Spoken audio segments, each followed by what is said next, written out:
Bueno, buenas tardes, gracias por esta invitación. La charla está en el marco de arquitectura y ética, pero quise titularla, digo, no es un título que yo propuse, es un título que propone la organización. Entonces quise titularla desde algunos apuntes sobre arquitectura y ética. Creo que el primer punto a tener en cuenta es esto de observar, ser poroso, estudiar, aprender, documentar, siempre estar como atentos a lo que hay, a la realidad. Al ser constructores de una realidad dentro de la arquitectura, pues lo primero que tenemos que hacer es tener esta actitud de humildad y entonces poder estar observando y aprendiendo permanentemente. En ese observar, sea a través de un lente, ¿sí? Que el lente fotográfico puede ser la síntesis, pero en realidad ese lente son esos ojos. Y tenemos esta doble misión, reflexionar y hacer, ¿no? El poder estar reflexionando permanentemente y el hacer. Y no es que termina, es siempre un ciclo. Del hacer viene una reflexión y una autocrítica, ver los defectos que tuvimos, los errores, volver a reflexionar sobre lo hecho y así sucesivamente. ¿Y quiénes son los mejores? Al estar en esta doble misión de práctica y docencia, que es un poco a lo que me dedico, lo que siempre nos preocupa es ver con quién nos vamos acompañando, ¿sí? Y entonces me parece que como postura ética justamente de los profesores es el estar aprendiendo permanentemente. Y no se aprende solo, porque la arquitectura es una acción colectiva, y la docencia es una acción colectiva también. Cuando vamos a dar clases, pues obviamente estamos aprendiendo. Jorge Luis Borges, quizás uno de los mejores intelectuales, de los mayores intelectuales de Latinoamérica, si no el mejor, siempre decía que en el acto de enseñanza, de docencia, él era el que más aprendía. Yo también creo eso, y entonces ahí tenemos un primer nivel de aprendizaje.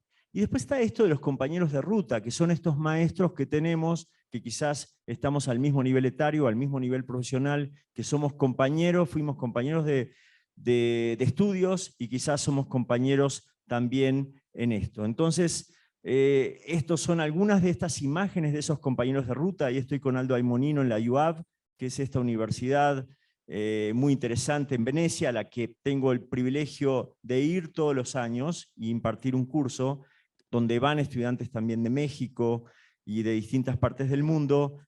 También fui visiting professor. Y entonces también a través de Fábrica de Ciudad, que es la escuela que hemos fundado ya hace 2 años, distintos amigos de estos compañeros de ruta, Jean-Pierre Cruz, Daniel Bonilla ahí en imágenes, Isaac Broid, Julio Amezcua, Hernán Díaz Alonso. Digamos que todos estos han pasado por Fábrica, pero en realidad nos han también atravesado y nos siguen atravesando en la vida, aprendiendo de ellos, discutiendo, a veces confrontándonos, pero siempre desde un respeto y por la práctica y por el pensar. Y desde ese posicionamiento que creo debemos tener en términos de humildad, de saber dónde estamos parados, de saber qué estamos aprendiendo permanentemente. Otros, por ejemplo, recién mostraba Tatiana Bilbao, Alberto Kalach, con quien somos muy amigos y tenemos también ciertas prácticas, ciertos proyectos. Y Fábrica es esa plataforma que nos ha permitido entonces conocer e impartir y discutir con todos estos amigos, con todos, digamos, distintos amigos de Latinoamérica y Europa. Y después llegar también capaz que a estos niveles, que estos son los maestros, ya no son compañeros de ruta, son maestros, Yuhani Palasma, Herzog, vamos a tener a Souto de Moura, ahora el 3 de diciembre en Fábrica. Y entonces, de todos estos maestros también, hemos llegado también a uno que quise ponerlo en especial para esta charla, que es el doctor Alberto Pérez Gómez, este arquitecto mexicano radicado en Canadá hace décadas, ya hace más de 35 años, quien habla de la educación del arquitecto, ¿no? Entonces es importante hablar, él es quien en este libro de Tránsitos y Fragmentos habla de la importancia de una educación ética. Entonces me pareció que para este tema central que me pedía Ángel Hernández para esta charla, el trabajar justamente con alguien que se detiene y decir, tenemos que educar a los arquitectos, a los futuros arquitectos, a los estudiantes, en términos de una educación ética, ¿sí? De un nivel ético. ¿Por qué? Porque los productos que tenemos, dice él, radican en la construcción de un ambiente que tiene que ver con estos niveles, la salud psicosomática,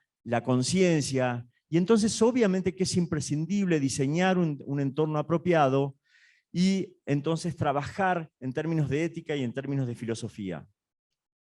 Y en ciertas narrativas que él tiene, hablar de que obviamente la problemática arquitectónica nunca es tecnológica o estética, adquiere estos otros niveles, llega a tener que estar tocando la esencia del ser humano, y por lo tanto hay que trabajar en eso. Entonces me gustó el trabajar con que lo pudiéramos escuchar a él mismo.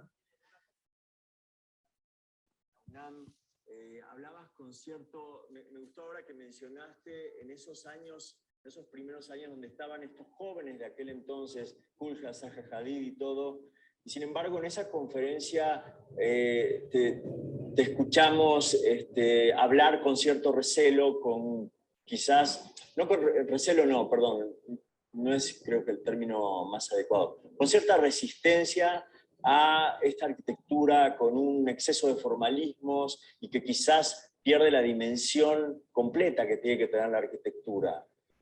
¿Cómo sigue ese pensamiento respecto a ello? Y no sabía esta parte de que sí, o sea, me gusta entonces que tengas ese corte transversal en horizontal de esos arquitectos jóvenes que en ese momento, ahora te escuché con mucha atención, que en ese momento te gustaban mucho y ahora, en los últimos años, por lo pronto, tienes como cierta resistencia. Claro, Julio, es interesante para mí también retrospectivamente haber vivido esto desde dentro, ¿ves? Yo sí siento, por ejemplo, mira, Koolhaas es muy interesante, digo, a pesar de a mí no me gusta mucho la retórica, lo que dice a veces, lo que le dice a los estudiantes me parece problemático, pero por otro lado, el trabajo casi en contra de lo que dice es un interés increíble, así que es una cosa muy extraña, Koolhaas.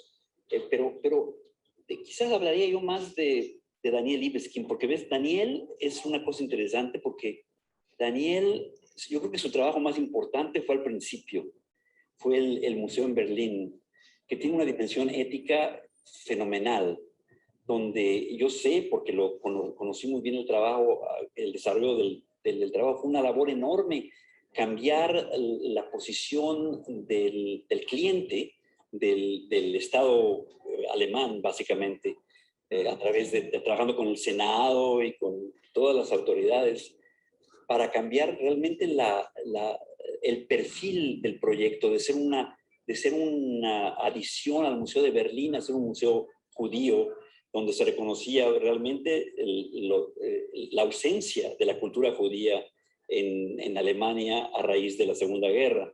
Esto fue una labor realmente increíble, que duró muchos años, y donde hay un trabajo ético que está, para mí es tan importante como el trabajo formal, que es muy interesante el museo, desde luego. Pero yo ahí... Entonces,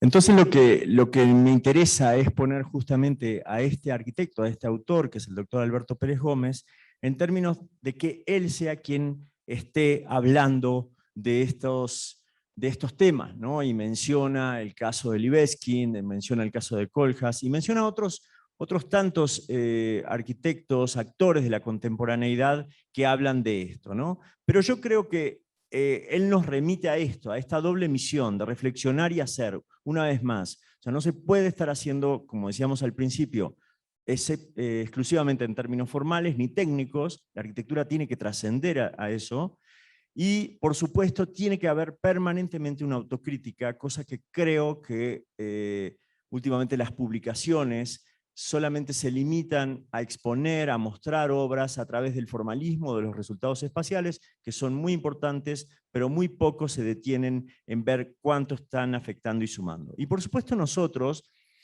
nos interesa ahora mencionar algunos de esos proyectos en los que nosotros como arquitectos, aparte de docentes, queremos trabajar o intentamos por lo menos, queremos tener una aproximación a esa dimensión ética.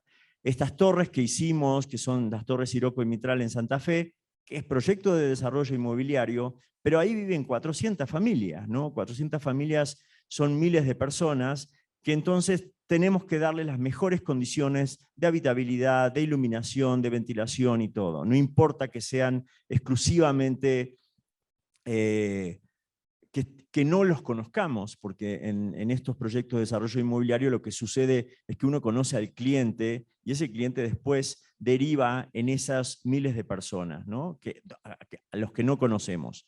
Entonces, este es el resultado de estas torres, que a su vez tiene una marca urbana, también hay un nivel ético respecto a la ciudad, tiene que generar un basamento de conexión con esa planta baja, si no tenemos ciudades con muros impermeables, tiene que generar una respuesta hacia los distintos espacios públicos y tener las mejores condiciones de iluminación y ventilación, ¿cierto?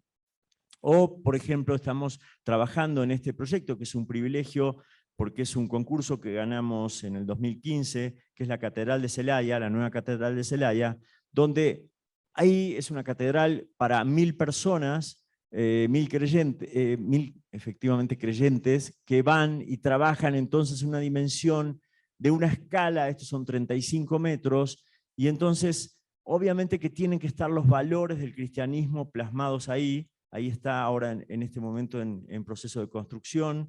Es un proyecto muy, muy complejo y de gran presupuesto que requiere de eso, de estar trabajando en eso. Y otras construcciones, ya quería como poner un abanico y después detenerme en dos. A nivel colectivo, estas 4 viviendas que hicimos es uno de los proyectos, de los primeros proyectos que desarrollamos cuando llegamos a México en el 2002, que son estas 4 casas LCC, o este otro proyecto que por supuesto tiene una gran dimensión o una aproximación ética importante, que es la ruta migrante. Esto lo trabajamos hace unos años, en principio con estudiantes de la Universidad Iberoamericana, donde fundamos esta asociación que se llama AGEN, Arquitectos con la Gente, y trabajamos con migrantes, los migrantes que vienen en esta condición, en la bestia, tan bien llamada la bestia, este ferrocarril, porque es un ser, un individuo, la bestia, que por eso lo llaman así, que mata gente, y tiene que ver con toda esta realidad, este mapeo tremendo de la condición de los migrantes, del atravesamiento de Centroamérica a través de México para buscar, digamos, ese país que teóricamente le va a dar una vida mejor. Estos son los números pre-Trump, ¿sí? Después esto cambió, se alteró, se afectó mucho, donde son menos los que atraviesan, pero este porcentaje de que solo el 20% de la población que atraviesa se sigue manteniendo. Entonces, tuvimos la experiencia concreta de ir a las patronas en Córdoba, Veracruz, en México, en el sur, y entonces estuvimos trabajando con este grupo de migrantes que justo pasaban por ahí, hacían un paso en el refugio de las patronas. Con estos estudiantes que tuvimos en suerte de llevar, escuchamos todas estas voces, ¿sí?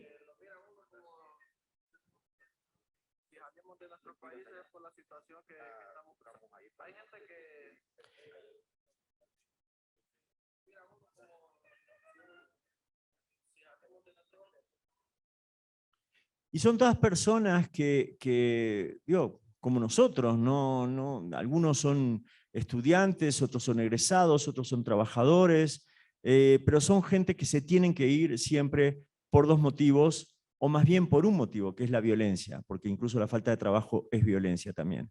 O están amenazados ellos o sus hijos, y entonces prefieren desprenderse de sus hijos, separarse quizás para siempre, con tal de que sus hijos estén con una situación de no tanta vulnerabilidad, ¿no? Y entonces estos son un poco esos números, algunas de estas imágenes. Esto es cuando pasó el tren, la bestia por ahí. Aquí Norma, que es la líder de las patronas, sus hermanas, y trabajamos con estudiantes y profesores también en esta experiencia de darle comida a los que pasaban.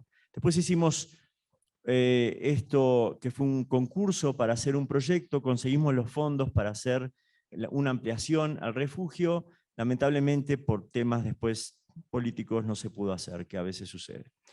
Pero esto nos dio impulso para seguir trabajando en este tema de distintos proyectos en refugios, y entonces hicimos este proyecto para Hidalgo, donde lo que hacíamos era trabajar con una planta alta en esto que era un comedor nada más, y entonces convertíamos, sumábamos esta pieza, un segundo nivel donde íbamos a tener estas camas, y entonces es un proyecto a pie de vía, mirando hacia el norte. Estas ventanas miran hacia el norte, se tapan del poniente, y entonces miran al norte también en términos, digamos, simbólicos. Tampoco se pudo hacer este proyecto, porque así sucede con estos proyectos, son complejos, implica un montón de temas aparte del proyectual y el presupuestal, que son importantes, pero sí estamos construyendo que esto es Casa Monarca en Monterrey, con el padre Luis Eduardo Zavala, quien consiguió los fondos, y nosotros todos estos proyectos los hacemos obviamente pro bono, ad honorem, digamos sin cobrar, y entonces estamos haciendo este proyecto donde hay 100 camas para hombres, mujeres y niños, familias, y estamos trabajando entonces en este proyecto. Este fue un proyecto que presentamos y a través de ACNUR, que es una dependencia de Naciones Unidas, estamos financiando y trabajando. Esto también está a pie de la sierra, que se puede ver en Monterrey, entonces tiene una implicancia muy interesante, este patio contenedor como un abrazo. Recuerden que quienes van a utilizar este refugio son estas personas que hacen 20, 30, 50 o 60 días, que vienen desde el sur hacia el norte y llegan a Monterrey en el norte. Entonces la forma arquitectónica tenía que de alguna manera estar formalizando esa suerte de abrazo, ¿sí? Ahí está en obra, por suerte, es una alegría para nosotros tener este proyecto ya en esta etapa de construcción. Se va a inaugurar en 2 o 3 meses máximo, y bueno, es una felicidad después de tantos disparos que hemos hecho en este tema, estar pudiendo ver esto es una mínima contribución a toda la gente que está trabajando, ¿no? Digamos que nosotros nos sumamos en la cadena de ayuda. Ayudamos a los que ayudan. Hay muchísimos actores que están manejando más de 75 refugios en México, en todo México, que son la gente que recibe y a todas estas personas que vienen y están en esta condición de vulnerabilidad tremenda. Otro proyecto que hicimos en términos de investigación es el mapeo del espacio público. El espacio público nos parece que es ese elemento constructor de ciudad. Esto fue... lo llevé adelante yo como titular a través de un proyecto que financia el FONCA con Aculta.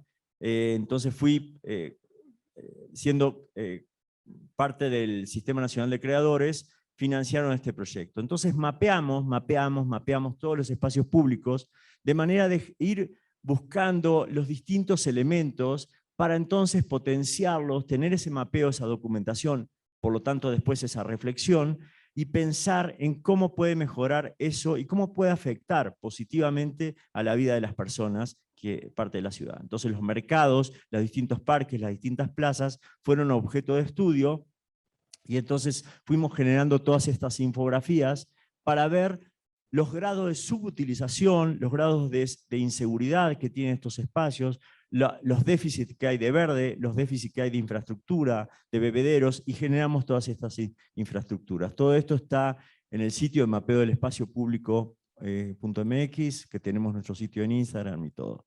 Entonces, nos parece también, como parte de una postura ética, que los arquitectos no solo hagan, no solo piensen, sino que también investiguemos, que tengamos que estar reflexionando, pero en términos de investigador, quitarnos, digamos, el lápiz de autor, de creador, y ponernos en términos de observador, de reflexión, ¿no? De poner esta lupa. Entonces así fuimos mapeando todos estos espacios dentro de la Ciudad de México. Es un proyecto que nunca se acaba, obviamente, es un work in process permanente, porque esto tiene que seguir haciéndose y después quizá proponerse y todo.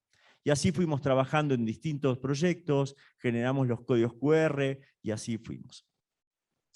Digamos que después trabajamos, y voy a detenerme en solo 2 proyectos que creemos que tienen esa dirección, ese objeto social y que tienen que ver con la ciudad. También son 2 proyectos que tienen que ver con concursos. Uno es el Memorial a las Víctimas de la Violencia y el otro es el Parque Lineal Ferrocarril de Cuernavaca. Y con eso voy a cerrar la charla de hoy.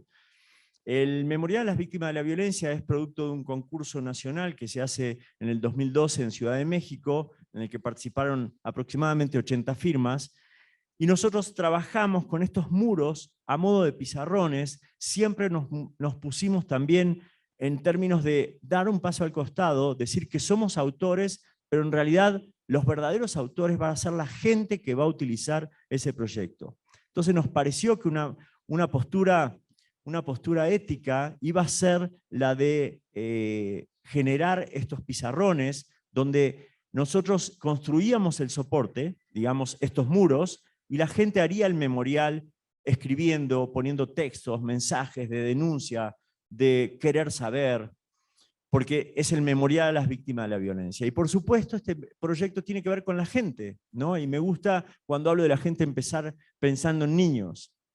Entonces tiene que ver con los proyectos escalares, con las relaciones escalares, o con esto que es esta colega extranjera que viene a ver el proyecto y entonces mira estos gigantes, estos muros de acero Corten de 12 metros, que en realidad no sabemos si es ella que mira y observa a estos gigantes o son los gigantes que la miran a ella, ¿no? Estos soportes, estos pizarrones. O aquí el maestro Palasma, que también va a ver este proyecto, que quiere detenerse y estar solo, reflexionando, recorriendo el proyecto. Esta fue la idea que nosotros planteamos en el concurso. Y fue una idea que casi nos deja fuera, pero quizás también casi hizo que ganáramos. Porque era una idea muy polémica, la de poner estos muros y que la gente fuera a grafitear, a rayar, a marcar, con toda la rabia, con todo el enojo, con toda la pasión de querer saber, ¿no? de pensar en esto. Y hubo gente, obviamente, dentro del comité, dentro del jurado, que no quería esto porque iba a pasar, decían que iba a pasar, esto de qué pasa si empiezan a haber mensajes tremendamente negativos y esvásticas y un montón de cosas que no querían que hubiera, ¿no? Y nosotros decíamos que era parte de esa reflexión y parte de esa manifestación que tiene que haber y de esa ida y vuelta que tiene que haber en la ciudadanía, ¿no? Entonces, peleamos por esta idea porque nos dijeron, ok, son los ganadores, pero quiten esta idea. Nosotros impulsamos e insistimos que esto se mantuviera porque nos parecía que era el elemento más fuerte dentro de la propuesta.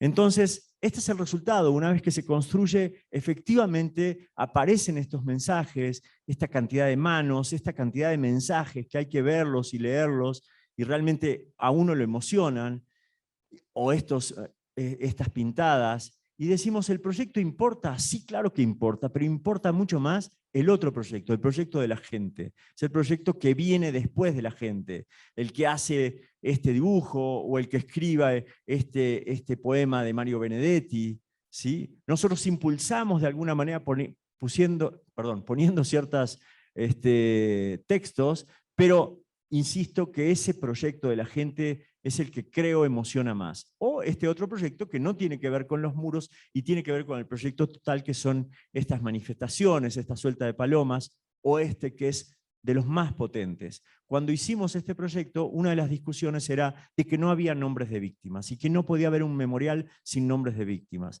Pero nosotros, arquitectos, y también fuimos invitados a ser parte del comité, decíamos, ¿quiénes somos nosotros para decir este sí es víctima y este no, y este sí y este no?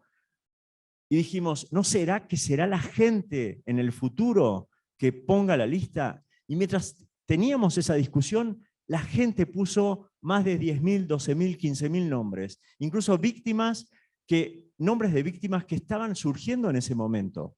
en fin, todas las víctimas últimas de Ayotzinapa y todo esto estuvieron acá y ya forman parte de estas listas. Entonces, las manifestaciones estas artísticas más espontáneas, más estas líneas, son parte de ese memorial donde los arquitectos afortunadamente no tuvimos nada que ver. Tuvimos que ver en hacernos a un lado y en dejar ese espacio sin terminar, abierto, para que entonces se generaran todas estas manifestaciones. Y este es el proyecto entonces que hicimos en esos 15.000 metros cuadrados en Chapultepec, donde aparecen estos muros de acero corten a modo de Lucho Fontana, así cortando como surcos, como cuchillo, el lienzo, que es el sitio, que es el terreno. Y entonces, en fin, es un proyecto que a nosotros nos emociona mucho, digo, lo cuento con mucha emoción, porque lamentablemente ahora está en muy mal mantenimiento, pero bueno, son parte de las administraciones que van y vienen, y los proyectos por suerte quedan. Ojalá que resistan el paso del tiempo y que cuando cambien las administraciones el proyecto siga viviendo.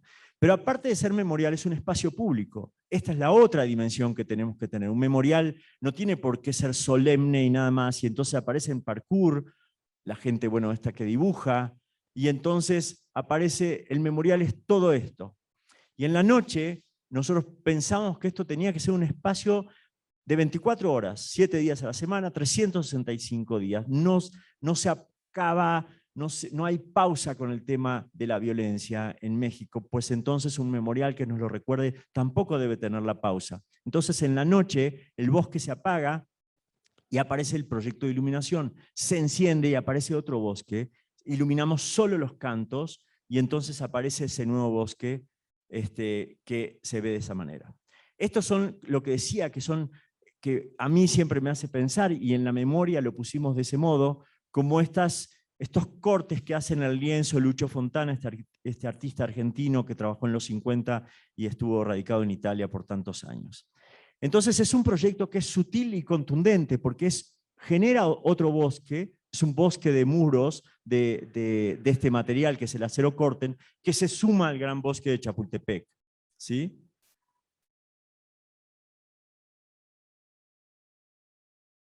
Y así es que entra en la ciudad ese proyecto. Algunas de estas fotos nocturnas de lo que mencionábamos, este es el nuevo bosque en la noche, que lamentablemente hoy si vamos, cuando no aparece, porque hay cero iluminación, porque lo dejaron venir abajo. Entonces, los proyectos, los concursos se hacen, la gente puede estar participando y todo, pero necesitamos de los políticos que efectivamente lleven adelante el mantenimiento. Es como tener un hijo y no llevarlo, no darle las herramientas para seguir estando bien alimentado, bien educado y todo. Bueno, eso es lo que pasa con los proyectos cuando se abandonan. Ojalá, como decía, esto lo podamos seguir viendo así en poco tiempo. Por suerte, y eso tiene que ver también, ya dirigiéndome a jóvenes estudiantes de arquitectura, hay que pensar mucho en la materialidad de los proyectos. Este proyecto en algún momento se quiso desmantelar, y estas placas de acero corten pesan 12 toneladas cada una, 8 y 12 toneladas, y entonces iba a ser muy caro desmantelarlo. Qué bueno que lo hicimos de acero corten, ¿no? Entonces en aquel conflicto que mencionaba Milán Kundera de levedad o pesado, vamos a ir por lo pesado para que los proyectos se mantengan, aunque no estén bien mantenidos, valga la redundancia. Como último, este proyecto que también tiene que ver con la gente, muchísimo, y tiene que ver con las ciudades, el Parque Lineal Ferrocarril de Cuernavaca, es el primer lugar de un concurso internacional, un concurso que participaron más de 400 firmas de todo el mundo, y que después tuvimos la suerte de presentarlo en la Bienal, en la 10ª Bienal de Arquitectura de Landscape de Barcelona, y sacamos este premio, que es el premio del público y una mención del jurado en el 2018. Este proyecto tiene que ver con esta dimensión, con la ciudad, tiene que ver con la ciudad y tiene que ver con la escala, pero también tiene que ver, insisto, con la gente, y más cuando estamos hablando de ética. Cuando vemos los distintos proyectos, algunos de los que he mencionado, estas 4 casas o las torres, vemos los distintos niveles de tocar a gente, ¿no? Acá hay 1.600 personas viviendo. En la catedral hay 1000 usuarios. En este proyecto del memorial hay 20.000 personas que tienen que ver de acuerdo a las colonias que involucra. Pero en este proyecto del Parque Lineal Ferrocarril de Cuernavaca hay más de 40.000 personas involucradas. Pero tiene que ver con esta dimensión y con la historia, porque esta ciudad en la que hoy vivimos, Ciudad de México, en un momento fue así, pero después se fue perdiendo el agua y ganando en tierra y ganando en urbanización y perdiendo ciertos valores, ¿sí? Entonces, tiene que ver con esto que no se resuelve, con el tránsito, nos resistimos todavía, o se resisten los políticos a generar nuevos sistemas de movilidad y seguimos teniendo una ciudad densa que no funciona bien o no funciona como debiera funcionar, o no funciona de acuerdo a lo que merecen los ciudadanos de este fragmento urbano, ¿no? Aquí está el concurso, la convocatoria, y así está mapeado, ¿no? Esto es Ciudad de México país, y aquí es donde estamos. Este es nuestro parque lineal. Es importante verlo en términos escalares porque es una mancha urbana, un elemento urbano que toca 22 colonias. De ahí estas más de 40.000 personas que tienen que ver con este parque. Y lo interesante también es que este parque tiene que ver con estas zonas que tienen un poder socioeconómico relativamente alto, pero tiene que ver con estas que tienen un nivel muy, muy bajo. Y entonces el parque lineal, así lo sentimos nosotros en el concurso, iba a ser esa cinta que iba a traer este nivel democratizante, valga el término, donde el mismo parque iba a tener la persona que gana $1.000 o $2.000 por mes, o la misma persona, o el mismo parque va a tener la persona que gana $200 por mes o menos. Entonces, esto fue un poco como lo planteamos en el concurso. Es un tren, un ferrocarril que sigue funcionando en la Ciudad de México como un tren de carga, y fuimos a preguntarle a la gente porque nos parece que eso es lo primero. En las mañanas es muy activo, en la noche sí es súper tranquilo. Falta de iluminación y un poco de vigilancia. Y luego estos jueguitos de así han servido como no mucho. Yo traigo a mi nieto a jugar acá.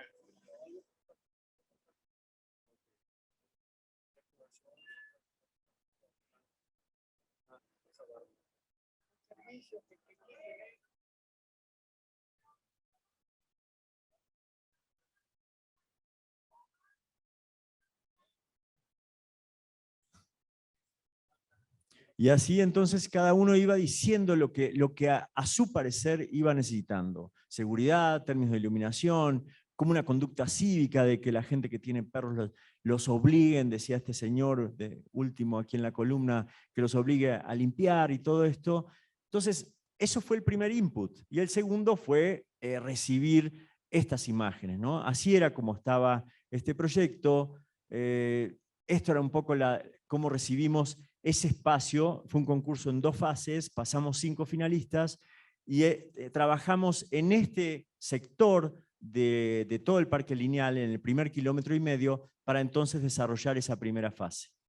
Entonces, pero la idea fuerte que nosotros tuvimos y que la planteamos, aparte de escuchar a la gente y todo, era decir que esta ciudad, que arranca acá el parque, aquí está el Sumaya, el edificio de Chipperfield, que es este, va hacia el norte, va hacia al poniente, perdón, de la ciudad, y entonces genera este parque lineal, y decíamos que era la última oportunidad que tenía la Ciudad de México de construir un bosque urbano. Entonces, esto era lo que iba a pasar, generar esta línea verde, ¿sí? Entonces, de acá nos íbamos a esta imagen, y esta fue la imagen fuerza, la idea fuerza que queríamos nosotros proponer, y trabajamos en función de esa idea. Aquí está el parque lineal, tocando esas 22 colonias, ergo a esas 50.000 personas.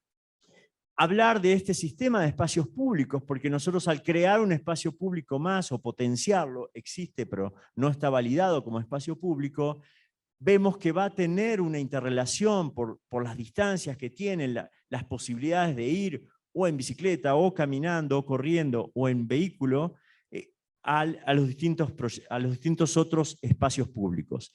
Este fue el sector donde nosotros empezamos, 1.3 kilómetros, después seguía este, que fue el que hicimos también, aquí está el Sumaya, Antara, y después iba a quedar este último tramo de casi 1,5 kilómetros, que lamentablemente no se hizo hasta ahora. Entregamos proyecto ejecutivo, pero no se hizo hasta ahora. Cambio de administración, lo que sucede a veces.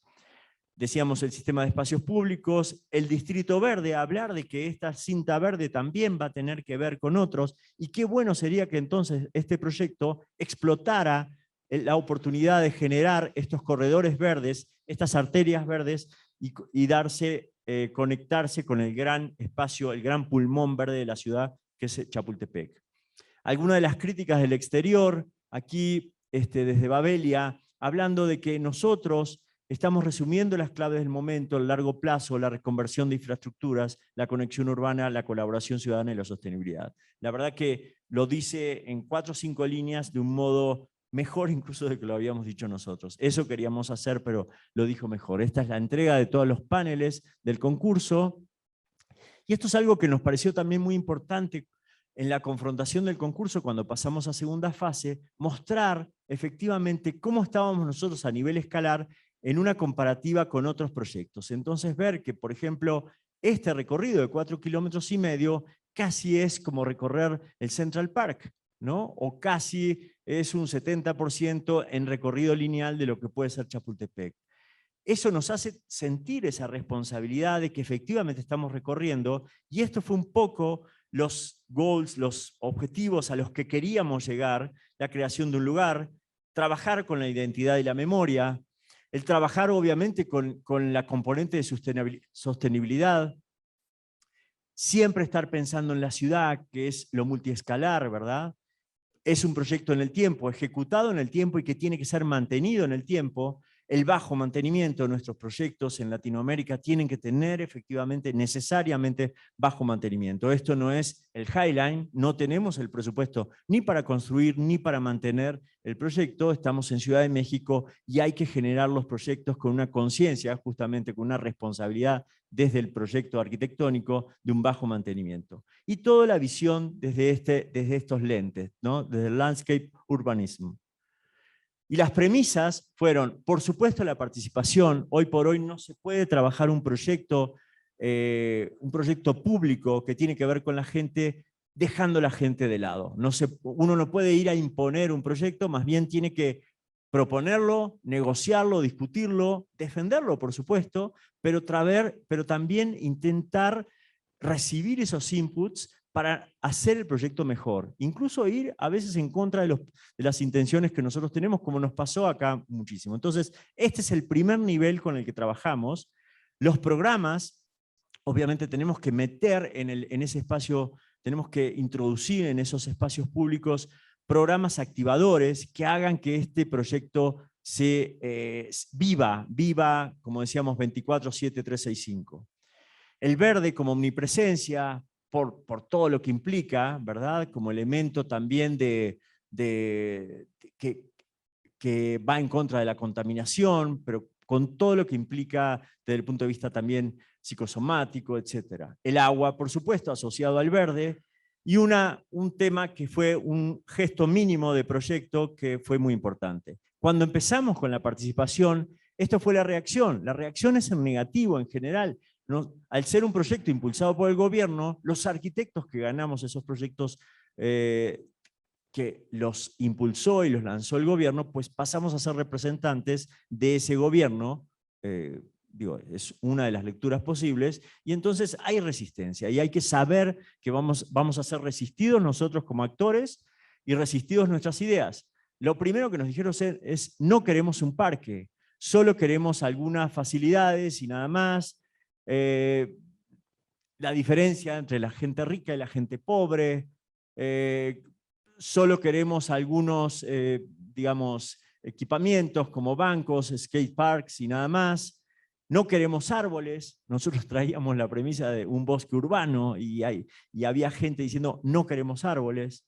En fin, y así fue. Y entonces el proyecto tuvo muchísimo de esto en lo que no nos enseñan en las escuelas, que es trabajar con la gente, participación, trabajar, pero no trabajar en una reunión. Esto fue durante todo el proceso, reuniones, reuniones, reuniones, reuniones, reuniones, reuniones, así y muchas veces con discusiones, acá con los técnicos que tienen que ver también con todo lo que está pasando debajo del parque. Vean mi cara acá de discusión también, de ganas de que el proyecto prospere, pero también siendo escuchando.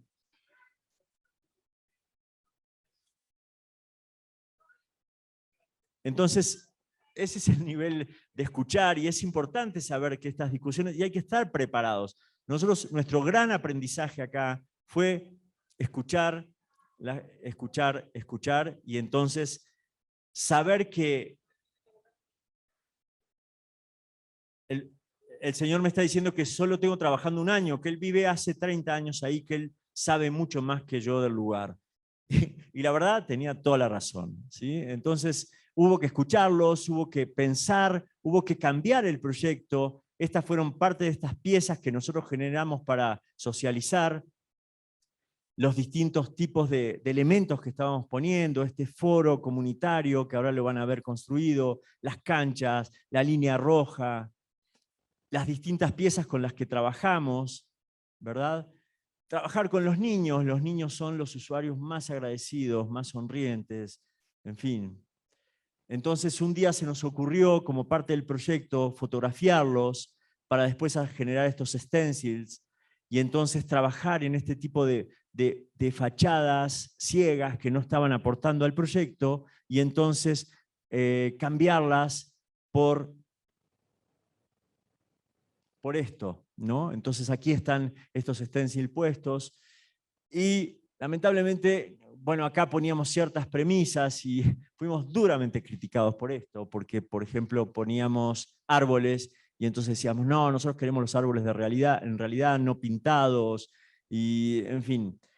Pero también es parte de el proyecto público, justamente es público, y al ser público uno tiene que estar expuesto a tener la crítica, y si no se sabe, o no se acepta, o estamos, digamos, resistentes a recibir la crítica, pues no hagamos proyecto público, ¿no? Entonces, hacer proyecto público implica recibir muchas críticas, generar estas instancias, ser los arquitectos también mismos los disparadores de estas instancias colectivas, y entonces hacer que la gente sea parte del proyecto desde el vamos, instar a que los grafiteros también sean parte del proyecto y que sumen en esto, no ver que esto, uy, me manchan mi skate park, que lo hice con concreto pulido, no, recibirlo como parte del proyecto, ¿sí?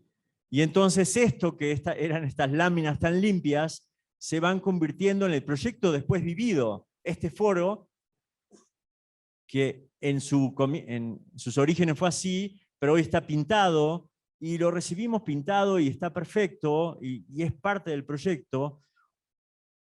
Nuestra paleta también de vegetales, a lo que queremos aspirar con este bosque urbano, y hoy el proyecto entonces se vive de este modo, ¿sí? Con estos que nosotros los llamamos mamuts de agua, son los tanques de reserva de agua tratada que sirven para el riego de todo este parque lineal de 4,5 kilómetros, con este verde que ya está creciendo, en el medio de esta infraestructura fabril, industrial, ¿verdad? Y con este verde entonces. Después el tema del agua. El agua también, que lo traíamos como jardines de lluvia que iban a ir en torno a la vía de tren de Ferrocarril de Cuernavaca, pues eso en términos ideales iba a ser así. Después tenemos la resistencia, no solo de la gente, que iba a traer contaminación, sino de los propios, de la propia empresa ferroviaria, de los de Ferrovalle, que dicen no, que esta agua iba a ablandar la infraestructura y los durmientes y todo. Entonces hay que tener esa flexibilidad para ir proponiendo sistemas, y este fue uno de los sistemas alternativos, estos tanques de agua, que tampoco pudimos ponerlo en todos lados, porque hubo gente que resistió a tenerlo enfrente a su casa, estos elementos.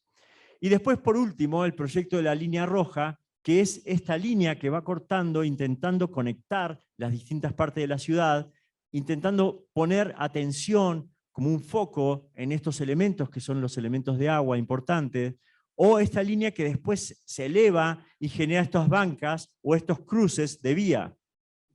Entonces aparece así, después se ve de este modo después desde el dron, donde se cosen, digamos, estos dos fragmentos de ciudad que están cortados por este elemento, pero a su vez ahora unidos, ¿sí?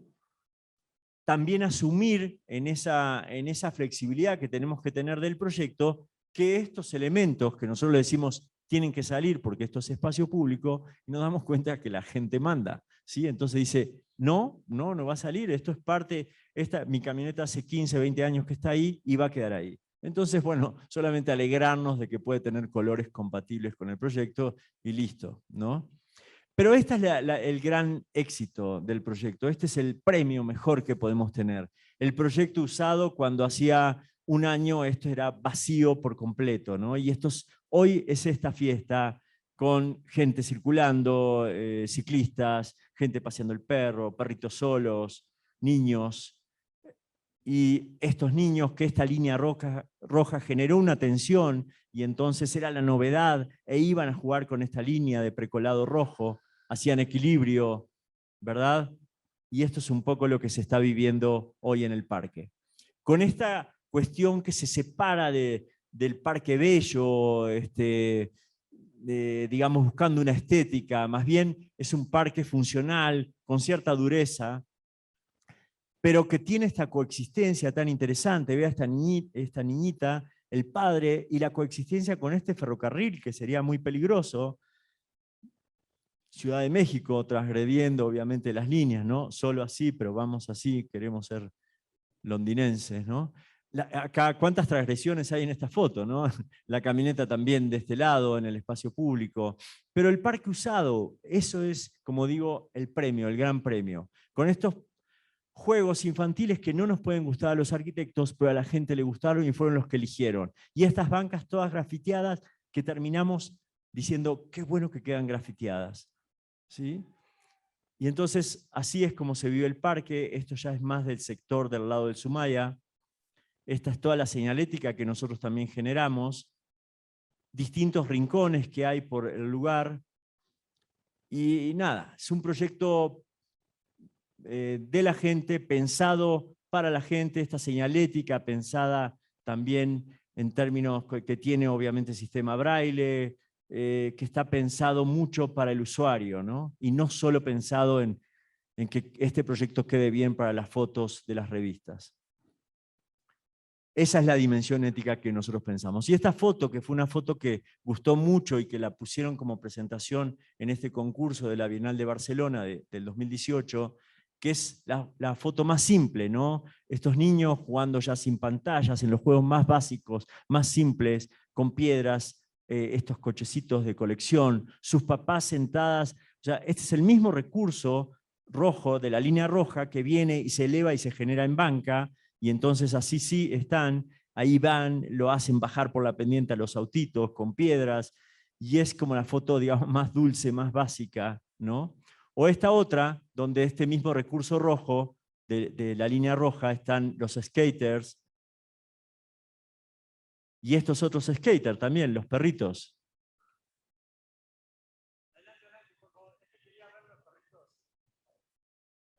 Entonces me hacen el ejercicio que hacen todos los días esos perritos, ¿no?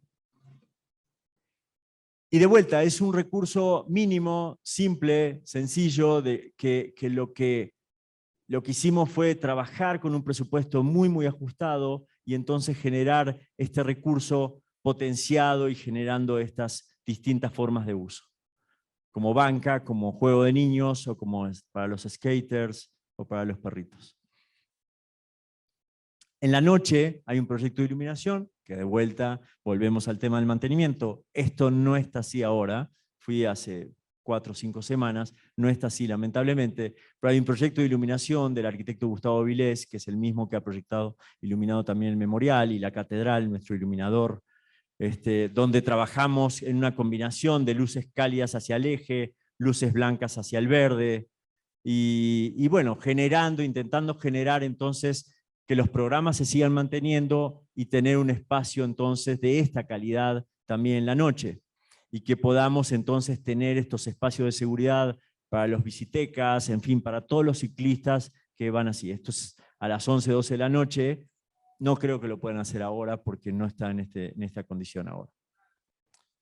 Y por último, pensar entonces que es también en el proyecto es una nueva línea de luz en la ciudad, es un espacio público con una nueva línea luz, y que en el tiempo, el proyecto en el tiempo, de esto que hablábamos, en el 2017 era así, en el 20 ya está haciendo de esta manera, esto es un render, pero los árboles están creciendo de esta manera, y esperamos que en el 2030 la modelo ya deje de ser una modelo, que sea una infraestructura pública que sume también en el crecimiento y en la calidad de la gente que vive ahí. Entonces, por último, este video que quiere hablar justamente de la relación y la dimensión ética, la relación del proyecto y la gente. Estos son todos usuarios del lugar.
Bueno, solo eso. Muchísimas gracias.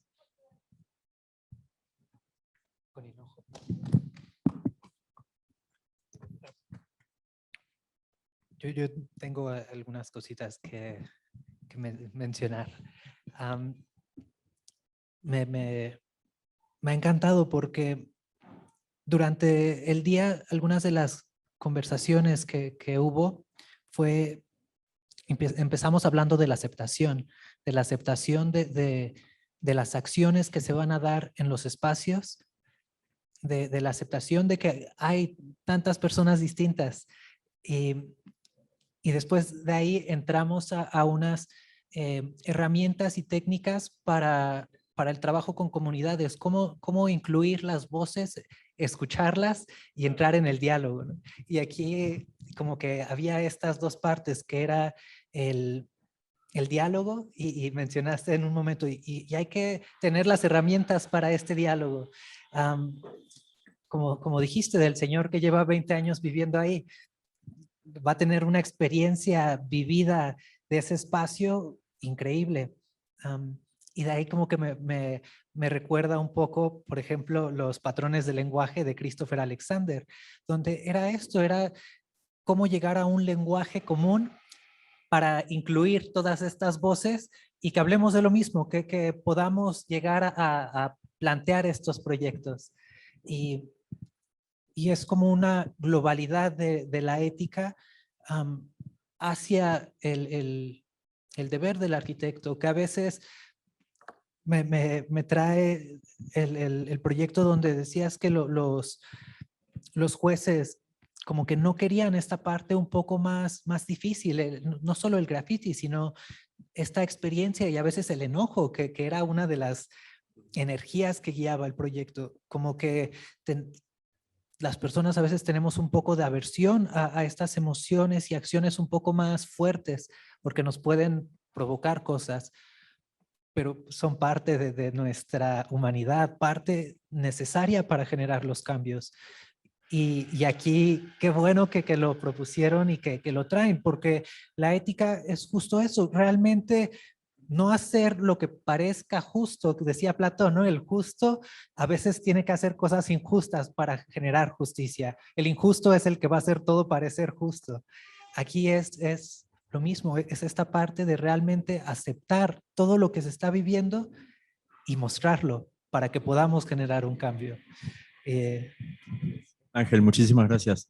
Buenísimo. Me gusta tu lectura y sí, quizás los desafíos en estos dos proyectos que muestro con más atención y los elegí justamente por eso, porque me parece que son los que más nos pusieron en crisis, en la buena crisis, esa crisis que te enseña y que te hacen poner en situaciones incómodas, porque en este proyecto y en el proceso, estuvimos muchísimas veces en situaciones incómodas, donde sentíamos que el proyecto era vulnerable, que se cambiaba, que no había, que perdía el proyecto. Pero la verdad que uno necesita que le atraviese el tiempo, ¿sí? Y los años también para volverse un poquito más, bajar el ego de los arquitectos, que creo que lo tenemos demasiado encima. Y entonces aprender y saber que estos proyectos en los que la gente interviene y entra a esa dimensión, son los que más te exigen, más te ponen incómodo, pero terminan teniendo mejores resultados. Yo veo estos dos proyectos y son de nuestros proyectos más queridos, ¿no? O sea, preferidos. ¿Por qué? Porque tuvo que ver la gente intervino. O sea, nuestros renders iniciales son distintos a esto. Estos son mejores, ¿sí? Estos resultados. Y es gracias a la gente. Muchas gracias, Julio. Gracias a ti, Ángel. Y Gracias a todos.